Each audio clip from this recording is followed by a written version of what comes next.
welcome to another episode of Classroom Chronicle. I'm your host, Pete Braley, and it is a busy time of year for everyone, especially if you're organizing Christmas concerts, I would think. Our guest today is Lynn Souza, the head of Fine Arts for the New Bedford Public Schools. Lynn, welcome. Thanks. Last time I saw you, we were pre-COVID. It wasn't even a thought in our mind, but can we say there's music back in our schools now? Definitely, we've had it all along. It didn't stop? It didn't stop, no, just we had to edit a little bit of how we went about it. But yes, Right. We have had things going all along. We are very grateful that we were able to do that.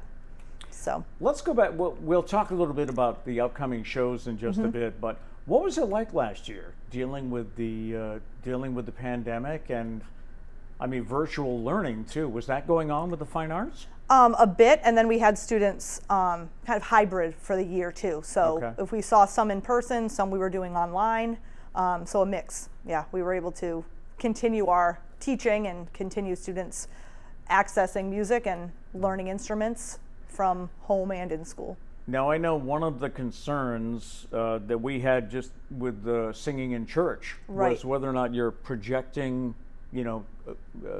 droplets or whatever. Is that an issue? Are kids singing with masks on and things Kids like are that? singing with masks on. That's definitely a change from last year. We couldn't sing in school for a while, Right. so we had other ways for students to make music. But this year we are able to sing with masks on, so they will be able to do that. And just about everything is back, right? You said the play is coming up, and why don't you tell us about some of the events coming up? Yeah, so this weekend, Friday, Saturday, and Sunday, we have The Skin of Our Teeth with the New Bedford High School Drama Club. So that's in person at New Bedford High. And the dates of that? December 3rd, 4th, and 5th. Right, okay. Yes, I'm making sure I have it. And then next Thursday night, on the 9th, is the New Bedford High School Performing Arts, their music concert. And then really every week after that, there's several concerts almost every day from all the elementary schools and the middle schools. You oversee all of them? Mm-hmm. Yeah. I mean, somewhat, right? Like I help organize, but really it's the schools that they get everything together, and I just help with what they need to make everything flow. So I asked you before if this is your busy time of year or if you've already had that. When do you start planning Christmas? from the beginning of the school year. Right. Yeah, and especially at the high school level, dates are usually solidified the year before for sort of the whole year to really make it. We have a lot that goes on between our marching band competitive season and then through all of these holiday concerts that we have going. And now when we talk about fine arts, we're talking about more than just concerts, right? What does the fine arts department include? Music, art, theater, and dance. Okay. So there's a dance program also? At Pulaski there is, Oh, yes. okay. And what do they do? They have class every week during the school year. So all students that go to Pulaski have weekly dance classes. And Pulaski has their monthly displays of learning. So they have different groups of students that perform and do different dances as part of that production. So all students have the opportunity to perform on stage. It could be dance, it could be singing, but they all have that opportunity every year. And everything was ongoing during the pandemic to some degree, or what? To some degree. Those displays of learning weren't happening. We didn't have our concerts in person last year, but we did have students learning still in the arts and doing as much as we could to get students to perform, even if it was videos we put together to get things out there. We did a virtual art show last year, really just trying to showcase the students and how much work they were still able to do and produce, even through the challenges of the pandemic. Were they able to be together?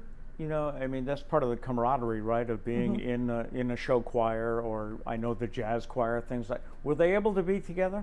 At the beginning of last year, so last August really, when the marching band started up, we started with small group sectionals and then slowly, as school got rolling, started grouping a little bit more. But we were able to be outside with that, and I think part of the challenges last year was just being able to adapt throughout the year as things changed, as guidance changed, being able to very quickly change the plan. So I think that's one thing we're all able to do better, is just be ready to change the idea and not, just say we've always done this way. We've been able to be creative and figure out ways to still focus on our students and get them what they need. What were some of those changes that you had to make? Can you share those with us? Sure. So some of the things that are ongoing, still masking, that students are playing with masks on and singing with masks on, and also bell covers on instruments. So trumpets will have a bell cover on the end. Right. Distancing was a big one. We had to, at first last year, we had students 10 feet apart. That's been reduced, so we were able to do more in person, a little closer together. So they don't play with the mask on, do they? It kind of both. So with the wind instruments, either they kind of move them and put them back up, or we have ones that have slits in them that they use depending on sort of their distancing and what they're able to do in each building, really. Right. So. And did I see some pictures of the drama club they were rehearsing in? Did I see that the actors on stage have to wear masks as well? So they have been wearing masks as we go. We have some clear ones so you can see the students' faces. Okay. But something unique actually we're able to do for the drama club this weekend is we met with the parents and talked to them about their thoughts, but any students acting, we're going to be testing them and they're able to perform without a mask. Okay. For the production. Right. So. Were they able to perform last year? Was there a drama club play last year? We did virtual things last year. So they did a radio play in the fall. Oh, nice. And then in the springtime they did a film. So it was produced outdoors. And they were able to, to make that work. So different camera angles, doing the same scene a couple times with one student with a mask and staying distance. So they were able to do the film last year. How did kids like that? I think they got a lot out of it because it was a unique experience that they wouldn't have had otherwise if we follow our, traditional setup of doing a traditional play and a traditional musical. So doing the radio play was great. They got to work with sound effects and make all of those things happen. And then the film they get to do, they get to see other ways that sort of media is put together. Yeah. Right. And they must have loved parts of that, let me try it again. Right. So I think it was unique and challenging, but also a benefit that they got to do things in ways that they may not have. So with our, just rethinking and reimagining how we could go about something and really, again, still focusing on the kids and making sure they were able to participate and be part of those, like the camaraderie, like you were saying, have those kind of community units even within the school community. And how did you find, I assume you have a team of teachers and other professionals that you work with. Did you find everybody was into it and we're going to find a way to make it work? Yes, definitely. Yeah. Yes, I mean, me and I think all of, New Bedford has been really, it feels like at the forefront of all of this. There are some other districts that were not able to do as much as we were able to do last year, and it's really been a real highlight, I think, that we've been able to do so much still with our students, and we've really focused on getting it as much normal, and that word is not exactly, doesn't mean much anymore, but getting students to be involved as much as possible. They need it. So what do you say to someone who might be watching this and saying, well, during the pandemic we should have focused on math and science and the thing, we shouldn't be wasting our time with music? I think so much of it overlaps, right? Inquiry, creativity, high-level thinking, it's everywhere, and what we should be doing with good teaching in all subjects. So everything we do, really, we want to have students who are well-rounded and who walk out with the skills that they need to be successful in their life, whatever career they choose to be in and whatever they choose to do. And the arts and math and science and everything are important avenues to be able to do that, to get there. Okay. So coming up, we have the play, which is the first weekend in December. Then you said New Bedford High has a show on Thursday the 9th. Yes. Right. And then is that when the elementary school concerts kick in, or is that closer to Christmas? A little closer to Christmas. Okay. But you can find all of them on our site. We'll have them all up too. Okay. And the site is? For New Bedford Public Schools website. Okay. Under the Fine Arts Department. We'll have all the events up there too. And you said you try to get to as many as you can? I do. Yeah. Yes.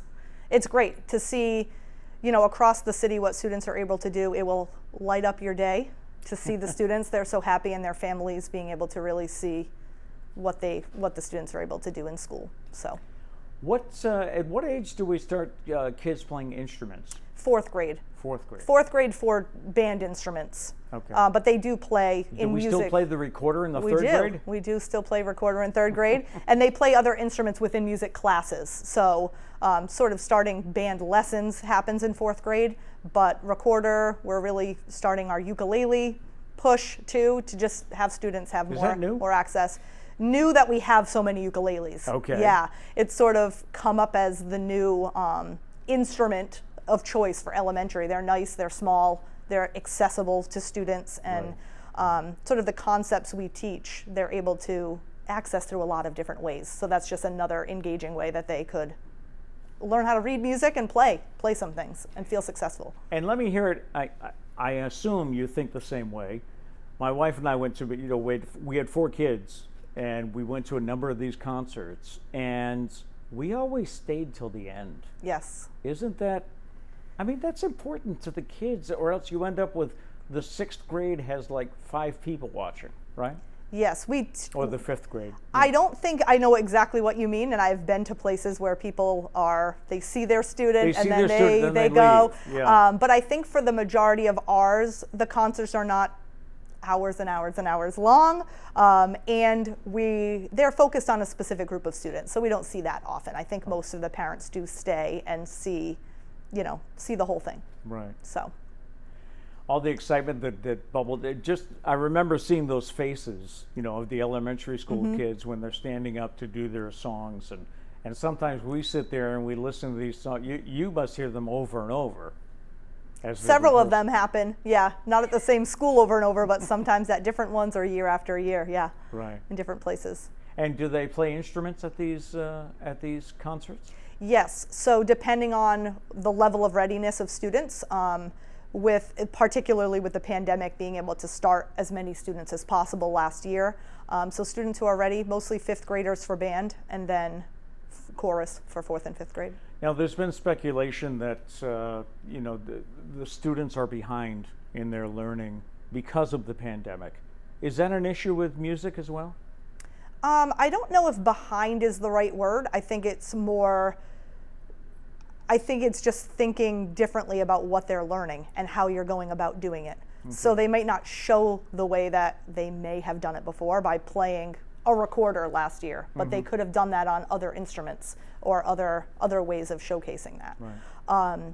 So we're always working on always pushing students to learn as much as possible. Teachers have done a tremendous job keeping things going and the high expectations for students. Are there other shows coming up at the high school?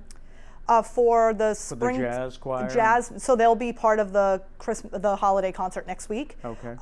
And so jazz will play, and then in the springtime for drama, they're doing Godspell. Oh, wow. So that's a play that hasn't been done for a few years. Hasn't been done for a while, yeah, and it will be, hopefully it will draw more community members who really know it and like to see it. So. Right. Again, we can find the list of all the shows on the website, which is what again? NewBedfordPublicSchools.com. .com. Okay, and just go to the Fine Arts page. You've been here. .org. .org. Yeah. Okay, NewBedfordPublicSchools.org and the Fine Arts page. How many years does this make for you in the school system? 14. 14. 14. All right. Yes. Congratulations. Keep going. Thanks. Yes, it's exciting. All right. Lynn Souza from the Fine Arts Department of the New Bedford Public Schools.